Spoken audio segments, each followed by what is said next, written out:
नहीं, देखिए, अगर आप मेरा नजरिया जानना चाहते हैं, मैंने कहा जनता चाहती है कि बदलाव हो। क्या बदलाव हो ये तो स्पष्ट नहीं है, किस तरह का बदलाव है। जहां तक जनसुराज की अपनी सोच है कि बदलाव किसी, जैसा आपने ठीक कहा, किसी एक व्यक्ति के बदलाव से, एक दल को हटाकर दूसरे दल के लाने से बिहार में बदलाव नहीं होगा। आपको इसके मूल में जाकर समझना होगा कि बिहार में स्थिति है क्यों, आखिर बिहार में ये स्थिति क्यों है। ऐसा नहीं है कि नेता सब खराब है। नेता अगर खराब है भी तो उसको चुनकर लाने वाली तो जनता ही है, और लोग बार बार चुनकर अगर आ रहे हैं तो लोग ये भी नहीं कह सकते हैं कि नेता ने उन्हें ठग दिया है, क्योंकि अगर कोई नेता या दल आपको ठगेगा तो एक बार ठगेगा, 2 बार ठगेगा। अगर 30 साल, 40 साल, 50 साल से आप ठगे जा रहे हैं तो इसका मतलब है कि कहीं ना कहीं आपके समझ में, आपके वोट करने के तरीके में गलती है। तो जनसुराज की सोच ही वही है कि अगर बदलाव होना है तो वो बदलाव समाज के स्तर पर होना चाहिए। सबसे पहले जब तक लोग अपने और अपने समस्याओं और अपने बच्चों के भविष्य से जुड़े हुए मुद्दों पर वोट नहीं करेंगे, तब तक बिहार में बदलाव संभव नहीं है। वो चाहे जिस दल के पक्ष में बदलाव हो, लेकिन ये जरूरी है कि वो बदलाव उन मुद्दों पर हो जिसकी वजह से बिहार की जनता आज त्रस्त है। सबसे ज्यादा परेशानी शिक्षा को लेकर है, सबसे ज्यादा परेशानी रोजगार को लेकर है, सबसे ज्यादा लोग परेशान इसलिए हैं कि खेती किसानी करने वाले किसानों की हालत बदहाल है। लेकिन जब वोट होता है तो वोट शिक्षा पर नहीं होगा, वोट रोजगार पर नहीं होगा, वोट खेती किसानी पर नहीं होगा, वोट होगा जात पर, वोट होगा धर्म पर, वोट होगा भारत पाकिस्तान पुलवामा पर, वोट होगा लालू जी के डर से भाजपा को और भाजपा के डर से लालू जी को। तो ये जो पूरा प्रयास हम लोग कर रहे हैं, यही कर रहे हैं जो एक लाइन में जो बात है कि भाई आपकी जो समस्या है वो आपको मालूम है, वो किसी नेता और दल को बताने की जरूरत नहीं है। आपको ये मालूम है कि आपकी समस्या क्या है, लेकिन आप उन समस्याओं पर वोट कर ही नहीं रहे हैं। आप उन समस्याओं पर अगर आप बदलाव चाहते हैं तो जो आपकी समस्या है या आपके बच्चों के भविष्य से जुड़ा हुआ जो मामला है उस पर वोट कीजिए, निश्चित तौर पर बदलाव आपको दिखेगा। सर, दिल्ली में जिस तरह केजरीवाल जी आए हैं, सर आप मुख्यमंत्री बनने के लिए घूम रहे हैं क्या?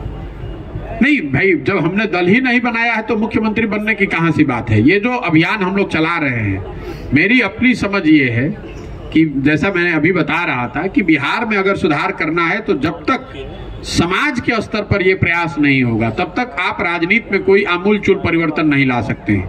मुख्यमंत्री को बदल देने से या एक दल को हटाकर दूसरे दल को ला देने से अगर बिहार सुधरना होता तो पिछले 50 वर्ष में तो आपने सारे दलों की सरकार देख ली, आपने कितने मुख्यमंत्री देख लिए।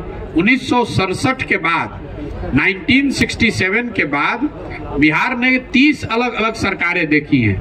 ऐसा तो आप नहीं मान सकते हैं कि 30 जो मुख्यमंत्री अलग अलग बने वो किसी में क्षमता नहीं थी, किसी की सोच नहीं थी। तो कहीं ना कहीं जब तक आप समाज के स्तर पर इन चीजों को नहीं सुधारेंगे, बिहार के लोग जो इन चीजों से खुद त्रस्त हैं, इन विषयों पर जब वोट नहीं करेंगे तब तक बिहार को कोई व्यक्ति या मुख्यमंत्री नहीं सुधार सकता है। अगर बिहार को सुधारना है तो लोगों को जिम्मेवारी लेकर अपने विषयों पर, अपने बच्चों के भविष्य पर वोट करना होगा, तभी बिहार सुधरेगा। तमिलनाडु पर बिहारियों पर जो हो रहा है, रोजगार नहीं है, स्कूल नहीं है, बिजनेस जो भी नहीं है। अच्छा, वो चुनाव का समय आता है तो आपकी सरकार बनवाए तमिलनाडु में, जैसे मोदी सरकार मान लिया जाए, वही से खेल शुरू होता है कि नाम राम मंदिर वही बनाएंगे, ये बनाएंगे, वो जातिवाद तो वही से शुरू होता है। तो आखिर ये लोग कितना जागरूक हो पाएंगे?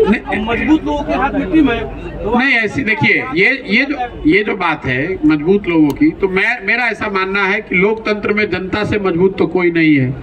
जहां तक ये इल्जाम है कि नेता जो है वो जातिवाद कर रहे हैं या दल जातिवाद कर रहे हैं, ये बात ठीक नहीं है। मैं रोज मन से कहता हूं, आपको भी कह दे रहा हूं, बिहार में नेता जात की राजनीति नहीं कर रहे हैं। नेता तो अपने परिवार और स्वार्थ की राजनीति कर रहे हैं। जाति में तो आप और हम फंसे। मान लीजिए कि अभी आपसे पूछेंगे कि जाति की राजनीति कौन कर रहा है, तो बहुत लोग आप में से कहेंगे कि राजद जो पार्टी है वो जाति आधारित राजनीति करते हैं, लालू जी जात की राजनीति कर रहे हैं। मैं रोज मन से कह रहा हूं कि लालू जी जात की राजनीति कर ही नहीं रहे, राजद जात की राजनीति नहीं कर रही है।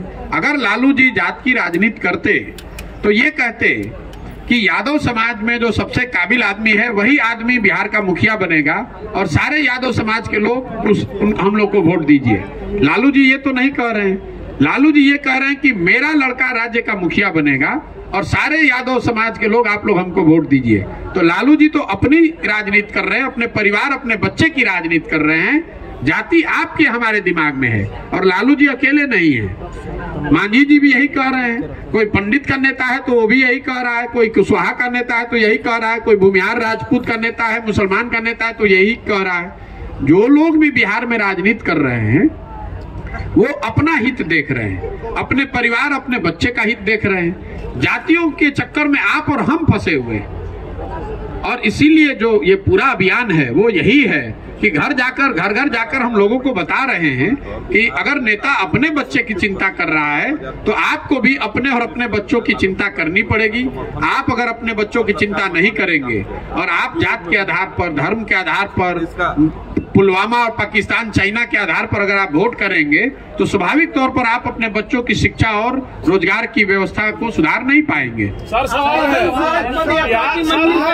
150 दिनों से पद यात्रा कर रहे हैं और बार बार बिहार में आप परिवर्तन की बात कर रहे हैं कि बिहार में परिवर्तन आपके नजरों में परिवर्तन का विकल्प कौन सी पार्टी है जिसको बिहार की जनता सपोर्ट करेगी?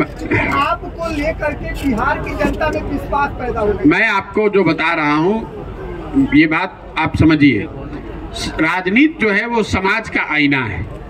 आप कह रहे हैं कि किसको वोट करें, मैं कह रहा हूं कि आपको सबने ठगा है। आपने कांग्रेस को वर्षों तक वोट दिया तब भी बिहार गरीब था, उसके बाद आपने लालू जी को 15 साल बनाया तब भी आपकी हालत नहीं सुधरी। 17 साल से नीतीश कुमार भाजपा के साथ सरकार चलाए तो भी स्थिति नहीं सुधरी। तो आप किस पर भरोसा करेंगे? जिस राज्य को सब दलों ने, सारे नेताओं ने एक तरह से न सुधर पाने वाला राज्य मानकर छोड़ दिया है, उस राज्य को सुधारने की काबिलियत और जिम्मेवारी दोनों ही बिहार की जनता की है। जो आप कह रहे हैं किस दल को बनाइए, मैं कह रहा हूं हर आदमी कह रहा है विकल्प चाहिए, तो मैं कह रहा हूं कि जो विकल्प बनाना चाहते हैं वो साथ में आए और मिलकर विकल्प बनाएं, जनता का विकल्प बने और उस पर सब लोग मिलकर उसको चुने। सर इधर ये जो पूरा पखेड़ा हुआ है राज्य में, बिहार में जज है, अगर आप एक एक करके, सर मेरा सवाल है, आप विभिन्न दलों को अपनी सेवा दे चुके हैं, देश के माने जाने रणनीतिकार हैं और बिहार की जनता आप पर क्यों विश्वास करे? बिल्कुल बिहार की जनता को हम पर भरोसा नहीं करना चाहिए।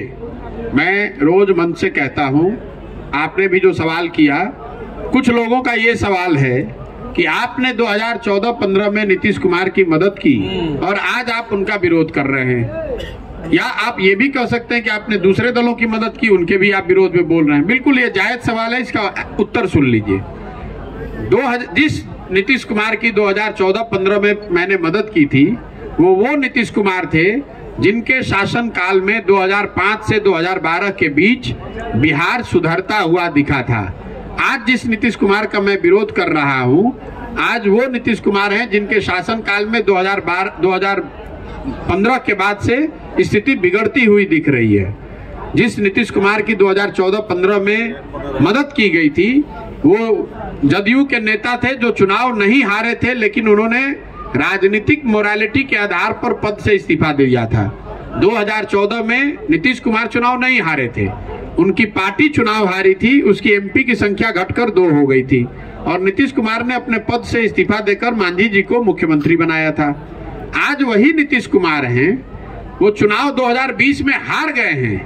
243 की विधानसभा में उनके पास सिर्फ 42 विधायक हैं, फिर भी कोई ना कोई जुगत लगाकर, चाहे राजद से गठबंधन बना लें या कमल का हाथ पकड़ लें, किसी भी तरीके से उस कुर्सी पर फेविकॉल लगाकर, जुगाड़ लगाकर बैठे हुए हैं। जिस नीतीश कुमार की 2014-15 में मदद की गई थी वो नीतीश कुमार थे जिन्होंने रेल मंत्री रहते हुए गैसल असम में दुर्घटना होने पर, जिसमें 290 लोगों की मृत्यु हो गई थी, रेल मंत्री रहते हुए उन्होंने पद से इस्तीफा दे दिया था इस बात को लेकर कि अगर हमारे रहते हुए इतने लोगों की मृत्यु हुई है तो मैं पद पर कैसे रह सकता हूं।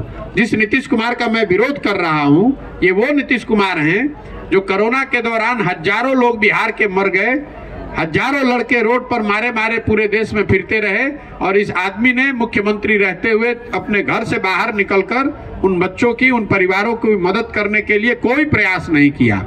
और जिन लोगों और दूसरे दलों का जहां तक सवाल है, जिनका ये मानना है कि भाई पीछे आपने मदद किया था, आज क्यों विरोध कर रहे हैं, मैं आपको बताना चाह रहा हूं कि लोकतंत्र में ये व्यवस्था है कि जिस व्यक्ति पर, जिस विचारधारा पर, जिस दल पर, जिस नेता पर भी आपका भरोसा है, आप उसकी मदद कीजिए, उसके साथ खड़े होइए, उसको वोट कीजिए। लेकिन वो विश्वास, वो भरोसा, वो वोट 5 बरस के लिए है, जीवन भर की गुलामी नहीं है। अगर आपका भरोसा था मोदी जी पर 2014 में, आपने वोट किया, इसका मतलब ये नहीं है कि मोदी जी काम करें न करें, आप जीवन भर उन्हीं को वोट देते रहिएगा। नीतीश कुमार जब कुशल प्रशासक, एक सही नेता के तौर पर दिखे तो उनकी मदद की गई। आज जब वो उनका प्रशासनिक जो कार्यकलाप है वो सही नहीं है, राजनेता के तौर पर सबसे ज्यादा दल बदलू नेता के तौर पर उनकी छवि है, समाज में एक मानवीय जो चेहरा है नीतीश कुमार का, यहीं आपके बगल के जिले छपरा में 70 परिवार उजड़ गए, शराबबंदी के अवैध शराब से उनकी मृत्यु हो गई, और नीतीश कुमार अपने जेब में हाथ डालकर विधानसभा में कह रहे हैं कि जो पिएगा वो मरेगा। तो ऐसे आदमी का विरोध क्यों नहीं होना चाहिए? हमने उनकी 14-15 में मदद की थी, उनके लिए बंधुआ मजदूरी नहीं लिखा था।